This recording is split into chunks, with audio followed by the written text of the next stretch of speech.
শহরের ব্যস্ত রাস্তায় এক ঠান্ডা রাতে ফুটপাথের ধারে পড়েছিল এক ছোট্ট শিশু। মা কোথায়, বাবা কোথায়, কেউ জানত না। চারপাশে গাড়ির হর্ন, মানুষের ভিড়, কিন্তু শিশুটার কান্না কেউ শুনছিল না। ঠিক তখনই ফুটপাথের কোণে এসে দাঁড়াল একটা ছোট্ট কুকুরছানা। নাম তার কেউ জানত না, সবাই তাকে ডাকত মন্টু বলে।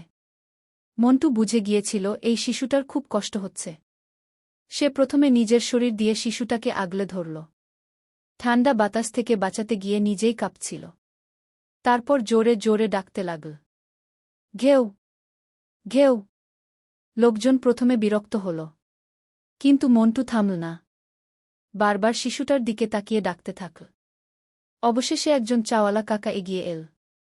দেখে অবাক, ফুটপাথে একা পড়ে আছে একটা শিশু, আর তাকে জড়িয়ে ধরে বসে আছে একটা ছোট্ট কুকুরছানা। খবর দেওয়া হল পুলিশে।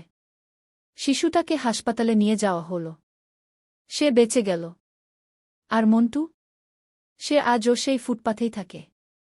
কিন্তু এখন সবাই তাকে ডাকে ফুটপাথের নীরব দেবদূত।